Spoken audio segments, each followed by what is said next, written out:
Hello there, this is Trunks for you, or NerdyGeeky, depending on where you're watching this from. And I'm here to talk about the Elder Scrolls Online. I have just participated in the start of the beta that started today. That's Friday the 28th of February. Basically, it started at 12 p.m. EST time, which is basically 5 o'clock GMT, and I was at work. I didn't get home until about 6 o'clock GMT, so I managed to get straight on, which was impressive considering the amount of people that are on there, and I can see that there are more and more getting on there now as I left, because at the moment, GMT time, it is midnight, but that means it's only 7:30 in EST time, so anyway, just want to talk about a few things, and I hope I don't spoil anything. But if you do not want to know anything about the Elder Scrolls, or the Elder Scrolls Online, I would end this video here. If you do want to hear about a few things that I'm not going to spoil too much for you, hopefully, I'm just going to talk about the general things because it's only going to be a short video, and then I've got a few screenshots at the end to show you, because I had to take a few screenshots going around. Anyway, I guess the first thing to go on really is the graphics, and even though my computer isn't top spec anymore, it's a few years old now. My graphics card's a few years older than that as well, but it seems to run really smooth with all the high graphics. Water reflection is off by default, but that's not really a problem because the water graphics still look really good anyway. So all round, I'd say the graphics were fantastic, and you'll see in the screenshots what they look like on my computer. It may look better on yours, it may not. It depends what kind of system you're running. But as far as I could see, they were smooth. It didn't stutter, and there was a lot of people around me, quite a lot of the time, real players, which can often make it stutter even more. And I didn't seem to see that actually. There was a lot of complaints that you would need a really high spec computer to play this, and you really don't by the looks of it. You just need a computer that is relatively used for gaming, but doesn't have to be hardcore as people thought. The scenery is amazing, and it's basically similar to Skyrim sort of graphics, but upgraded up to like today's standards basically. But if you're very used to playing things like Skyrim, then I'm sure that you'll find this a pleasant upgrade. Obviously, because it's an MMO and they don't want to make it too large, and I can say now that the downloaded file with the patches that I downloaded yesterday was just under 22 gigabytes. So that is a pretty big game, and obviously they couldn't make it too big, and they also wanted people to be able to play it with just normal computers and not too higher spec computer. I think the scenery is fantastic. It looks amazing. All the different places. I've only been to a couple of different places, and I started out as a Khajiit, and the Khajiit starting zone looks amazing. It's the starting zone is quite small for the Khajiit. I don't know what it's like with the other ones, but it was still fun, and there was still lots to find, and there were still crafting items. Other than that, I mean, of course, you've got the user interface, which is a big thing for people, and the user interface is a little bit different because you don't have so many action bars, and of course, unlike Skyrim and Oblivion and all the other Elder Scrolls games, you can't just pause it and go to a potion or your armor. You can't do that. At level 15, you can unlock changing your weapons, and you can toggle a button for that. You also have a hotkey that will let you use a potion that you set to that hotkey. But you will find that out when you go on there, and there's about 5 action bars, so obviously they want you to choose a very particular set of skills that you're going to be using. I don't know if you can extend that at any time or not. But of course, before you get to the UI and you want to have a look at all that, you've got to get through the character creation. And the character creation is just as formidable as Skyrim and Oblivion was. You get all the same options. You can change everything about the face. You can make yourself completely unique. And you'll see a couple of screenshots of the character that I made. I actually really love that character. I'm quite sad that after the beta it's going to get deleted. I probably will make another Khajiit, but I do want to try other ones as well. And I got the Imperial with the Imperial Edition, so I do want to try being an Imperial as well. But the character creation is as comprehensive as it's always been. They have not lacked on anything, which is absolutely fantastic, and I really enjoyed creating my character. It doesn't take long. They've made it nice and easy, depending on how detailed you want to be. I skipped through some of the last bits because it was taking time and I just wanted to get on, and I knew my character was going to get deleted anyway, so there's no point hanging around. When the game comes out, you can focus as much time as you want on your character creation, and you can make a truly unique character. And then, of course, once you're in the world, you get your quests, and the quest system is extremely similar to Skyrim. Basically, you talk to the quest givers who have an arrow above their head. The arrows are a little bit more rounded off, same as the arrows going through doors, and same for the arrows for quest items. You find that quest people that you haven't talked to have a black arrow with a white outline, almost like in Skyrim and Oblivion. When you haven't found a place, it had a white outline and a black interior. Then when you found it, it would just be shaded in white, and it's very similar in that sense. Places are the same. If you get close to a place, I do like this, if you get close to a place, you can see it on the mini-map at the top. If you go into your main map, it will actually show you it on there as well, so you can really see where it's pinpointed, so that's really useful. But when you walk away from a certain distance, it will disappear again unless you go and find it permanently and it shows up in white. I really like that. That is actually really, really useful, and I'm glad that they put that in there. But yeah, you still get the same arrow system, and it's very friendly, especially if you've played Skyrim on the PC, like I've recently been doing, and I do prefer it on the PC than on the Xbox. Actually, I find it a lot easier on the PC. So yes, quests are very much similar. You get your log that comes up, and you get to choose your conversation, and and eventually you'll get red conversation lines, and whichever one you choose chooses the direction that the quest goes in, and you can choose to kill people or save people, you can choose to do a quest, or you can choose to take people with you or not take people with you, and so on and so forth, all the same kind of things you had in Skyrim. So if you've played Skyrim, you're going to be very friendly to this game straight away, especially if you've played Skyrim on the PC, but it is very similar still to the Skyrim on the console. Now, we all know that the console version is not coming out of The Elder Scrolls Online for another 2 months afterwards, so it's coming out in June 2014, and the PC version is coming out in April 2014. I would imagine they're staggering it so they don't just overload the servers completely. This beta test is to stress test the North American server, and it seems to be holding up pretty well, but we'll see overnight how well it was. I did actually get disconnected twice, and that's not bad considering I've been playing for 6 hours straight, or 6.5 technically, actually, because after character creation. But anyway, there's a few things I want to talk about, like the crafting. The crafting is very interesting, and what I like about the crafting is that you don't have to make a lot of crap and then make good stuff. You can, well, it depends on how much material you have, depends on how good your item is. So if you use 4 iron bars, you can make a standard pair of shoes, but if you use 8 iron bars, you can make a standard pair of shoes but have more armor. So it can better, it depends on how many materials you want to pump into what you're making at the time, and it makes it better, and I think that's really good. It cuts out the time spent crafting, and as we all know, probably iron daggers or dwarven arrows tend to be the easy ones. But yeah, you won't be clogging yourself up with iron daggers anytime soon. So you can just create one really good thing rather than a lot of crap, and then one really good thing.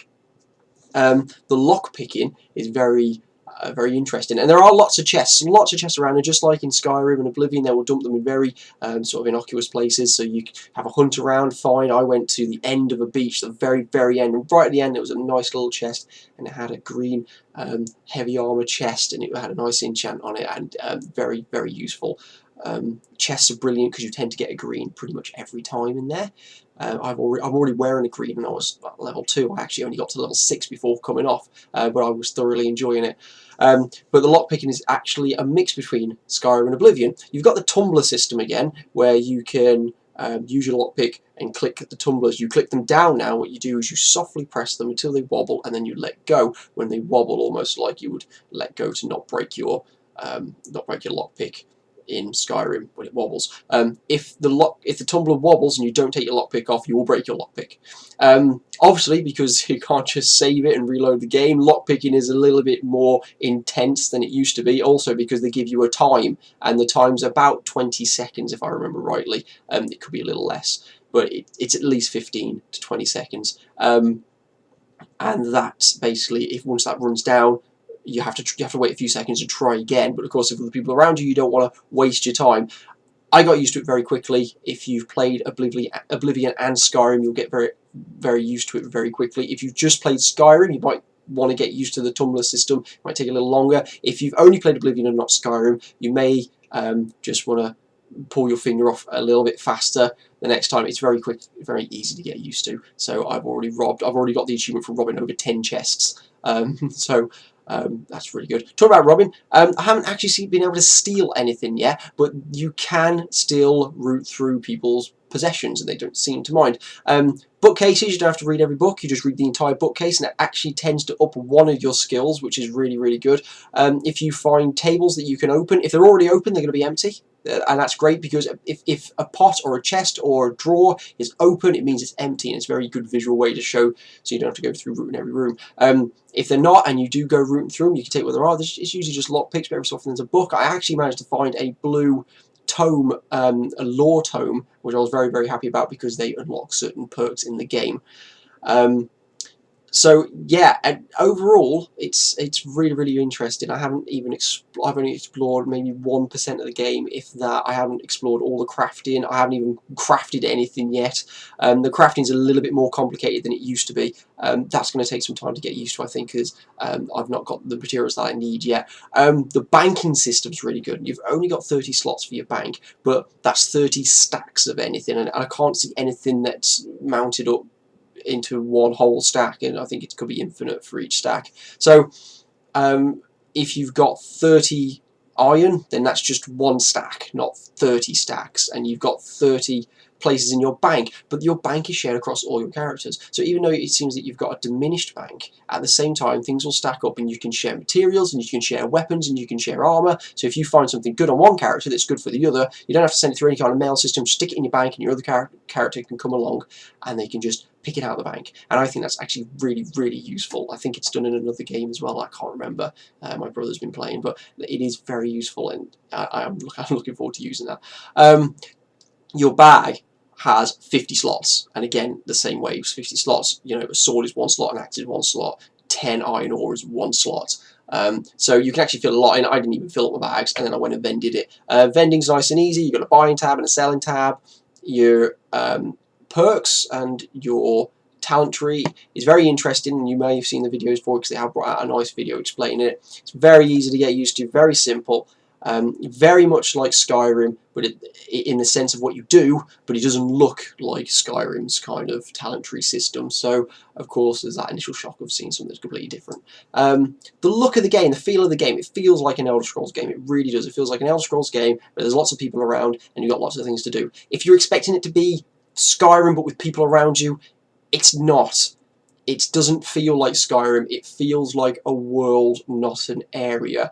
Everything is quite spaced out. It's big. There's lots of big things, big ships and big houses and big buildings, and it's beautifully done. But it is big. It is spaced out. There's lots of running around, but we're all used to that. There's lots of things to find. And like I said, I've only scratched the surface of the game at the moment, so I'm hoping it's going to be littered with lots of stuff like there was in Skyrim and Oblivion. I've only played Skyrim and Oblivion myself. I didn't play before Oblivion, which I've always regretted a little bit, but I hadn't played it. But anyway, it does feel like an Elder Scrolls game, but it's not Skyrim. And I think that's a good thing, because you don't want to just play a multiplayer version of Skyrim, because we've all already played Skyrim for over a year. So that's actually quite an interesting feel to the game, but it does feel like an Elder Scrolls game. And I would imagine once you get into the game more, it will feel more like an Elder Scrolls game where you're exploring. At the start, I've done mostly just the starting point, which is the starting quest. I won't tell you what it is, but it's fantastic. I loved it. You go on to wherever you're going to start your zone, and the start of the zones are obviously, like World of Warcraft was, very small, and then you go into something much larger once you can. And the first town is quite small, but it's quite nice. It's almost quaint, very twee.